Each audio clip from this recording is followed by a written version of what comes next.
I absolutely love platform games, and I absolutely love them even more when you add guns. So I am the Game Collector, and this is Second Opinion Games, and today I compare Contra 3 to Contra Advance Alien Wars EX.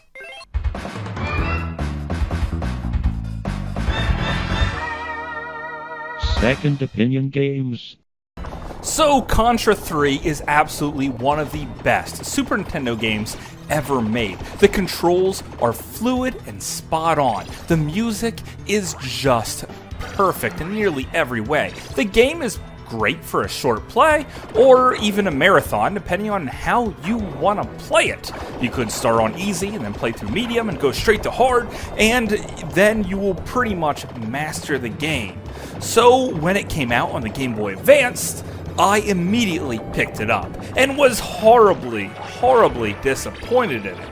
Now, the game did actually get a few things right. Let's start off some of the things that was similar. Out of the 6 levels, 4 of them are pretty much untouched and completely in there. Also, you have running, gunning, and has all of the weapons that were in Contra 3. Also, the music is pretty darn good, but the Game Boy Advance used some different chipset tunes, so it wasn't quite as good. But overall, very similar. The color palette also took a little bit of a hit, but overall, this is just Contra on the go, which is something I really wanted. So let's break down this game level by level and see if it's still worth playing to this day, or if I should just stick with my Super Nintendo. Okay, level 1 starts up, and some of the big differences I notice right away. In Contra 3 on the Super Nintendo, well, you had 2 guns that you could switch back and forth, so you could use a lot of different strategy here, depending on which part of the stage you're in. One gun could work a lot better than the other. Also, if you did a little bit of a trick, you could switch guns back and forth really fast, increasing the rate in which you fire. Which means if you have 2 of the crush guns, you could absolutely destroy bosses in record time, which is crucial for speedrunning the game. Because of the only having 1 gun in the Game Boy Advance port, you can't do that. Also, no super bombs, which is painfully frustrating because sometimes when you want to create a little bit of distance from your adversaries, you just can't do it. So, it was a big loss here. Also, you notice that the screen is zoomed in quite a bit more, so dodging bullets is a lot more difficult, so you're going to die a lot more often, even when playing on normal. Both games here, by far, Contra on the Game Boy Advance is much more difficult because of the close range that everyone's shooting at you. But I understand, the Game Boy Advance had a very tiny screen and probably couldn't handle the game in its original proportions, with your guy being very small and maneuverable to work your way through all the bullets. I completely understand that, and I'm willing to make that trade, but leave me the bombs. Also, this spot where an airplane dive bombs me, I usually like to show off my 2 guns and do a quick spin jump thing, which is really the only time in the game I actually do that maneuver. So it's a pointless maneuver, but because there's only 1 gun, they took it out. As we play through the level, you come to this little spot here where fire jumps across. Now on Contra 3, I usually hang from this one ledge, and if I try and do the same thing on the Game Boy Advance version, the ledge is just too small, and I die. Which is sad, but I guess what I'm trying to say is if you know one game inside and out, just don't assume that the same tricks work for the other. So keep an open mind when you go into Contra on the Game Boy Advance. It may look like the same game, but it's really not. Also, then that turtle boss, because I can't do my trick and destroy bosses, I actually have to plan for them and know their moves inside and out just a little bit more. So there's that. Rats, I can't just rely entirely on muscle memory anymore. So we go into level 2. On the Super Nintendo, the Overhead 2 is one of these weird overhead levels, which are kind of fun, and it breaks up the monotony, but they just don't hold up well to this game and kind of slow down the pacing. So what they do? They added a different level for Contra for the Game Boy Advance, and I'm actually kind of happy that they did this. But it's not gonna be easy. You see, it starts off in this very small corridor that you have to work your way through, and on the Super Nintendo, this would have been super easy, except for the fact that one little tiny change that they made to the game that makes this part extremely hard. You have to push down, straight down, not down at an angle, but straight down, and the jump button to let go of things. It makes it much more difficult than it needs to be, and you'll die again and again. So when I went to the continue screen this time, I put in a code for 99 lives, ensuring that I was going to beat the game, because it makes it just a lot more fun. Kind of like when you use the 30 live code in the original Contra, it doesn't really take away any from the win, it just means you're going to beat the game and have a great experience. Now, I did play through this game about 5 or 6 more times after this recording, and you know what? I got better every single time I played it. This was just my first run through, and I kind of want to show you guys the experiences I'm having with that. So, moving on past the corridor, we come to a boss, which at first I couldn't quite figure out, but now I know you just have to get it to shoot itself, and it will blow up. Which then leads us to the end stage boss, the Running Man, which is this awesome robot that is huge and just runs and tries to stop the train. This boss battle is actually really cool and a lot of fun. I like it so much more than the Super Nintendo end boss level, which is just kind of annoying. So honestly, I really like this level, and I actually wish that someone should go back and remake Contra 3 on the Super Nintendo to add this one in there. That would have been really cool. Now we're going to enter level 3. On the Super Nintendo, I absolutely love this level. It's one of my favorites of all times, and I could blow through it in absolute no time. On the Game Boy Advance, well, it's pretty much the same, but the fire weapon, because they changed a little bit, it really throws off my rhythm and practically means it's a death sentence to even pick it up. Some of the big changes in this level are the fact this walker boss, it now moves a lot faster, which is actually something that I enjoy very much. Also, when you actually start fighting the boss, it's in a much smaller, tighter space, so it's actually a bit more of a challenge, which honestly I also kind of like. The rest of the stage is pretty much what you'd expect, only toned down and slightly smaller size.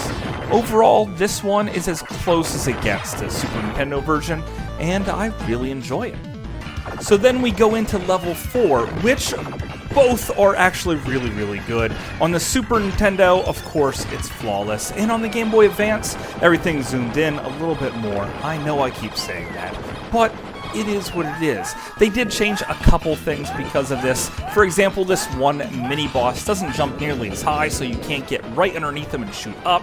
Instead, you have to stay back and shoot at an angle. On the very next mini-boss that you run into, some people can kill him before he even enters the stage. This time, he hangs around a bit longer.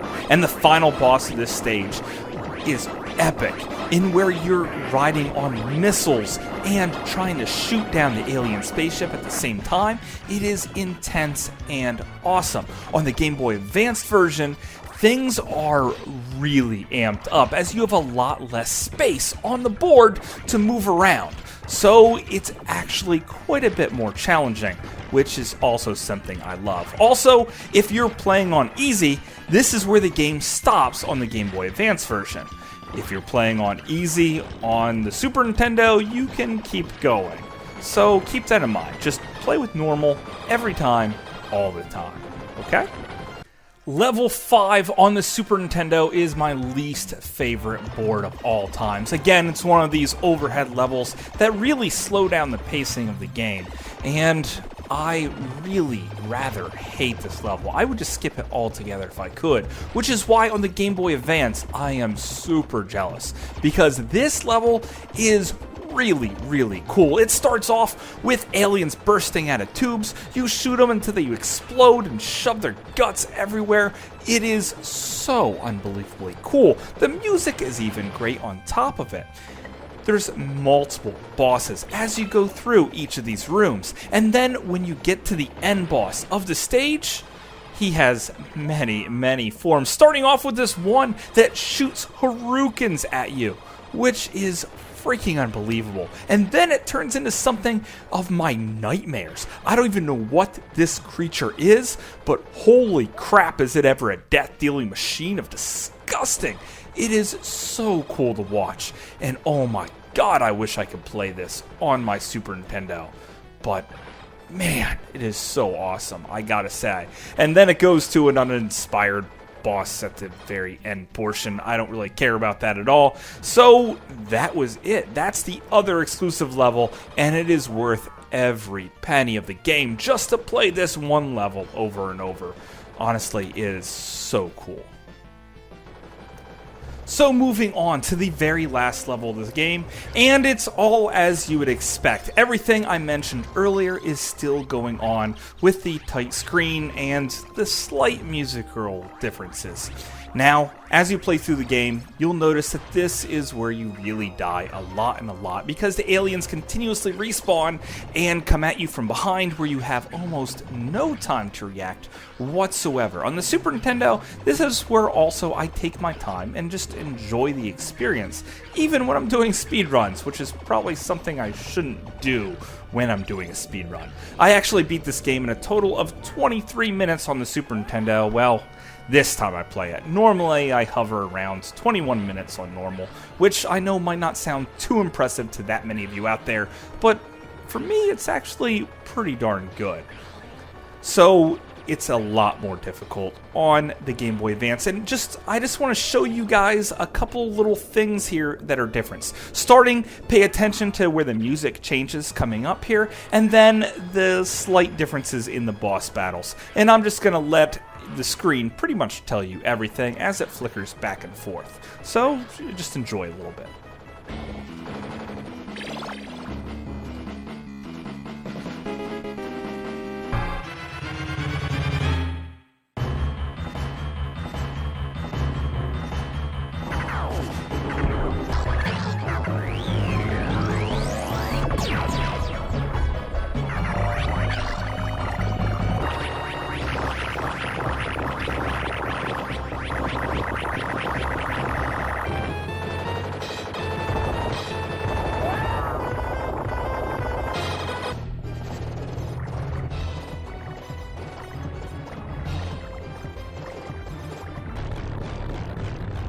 So that's it, I beat the brain, and on the Super Nintendo, this is where the game ends, unless of course you're playing on hard, which is super incredibly difficult, and I usually only do so in multiplayer, because that's pretty much the only time I can finish the game on hard.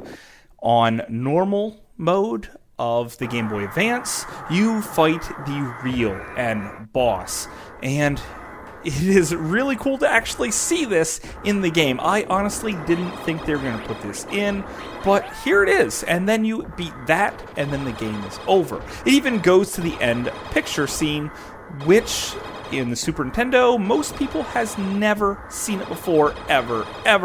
But I tell you, it is really in there. Also, one of the other really cool changes to the Game Boy Advance version is it gives you a rank, which it gave me an E rank at the end of this game because I basically did a horrible job and died like 50 freaking times with my 100 live code and everything in the game.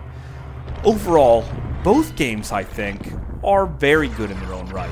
Of course, I will continuously play my Super Nintendo Contra 3 again and again until the day I die.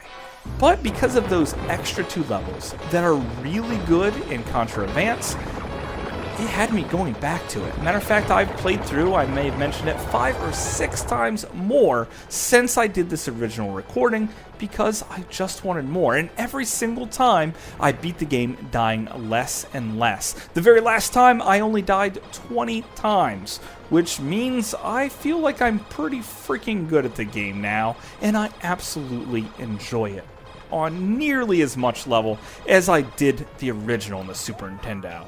So, who wins? Well, I still gotta give it to the Super Nintendo. It's just overall a much better game. But you cannot go wrong with either one, especially knowing that you can play the other one on the go whenever you want. And that's a really good thing. But that's just my opinion. Thanks for watching.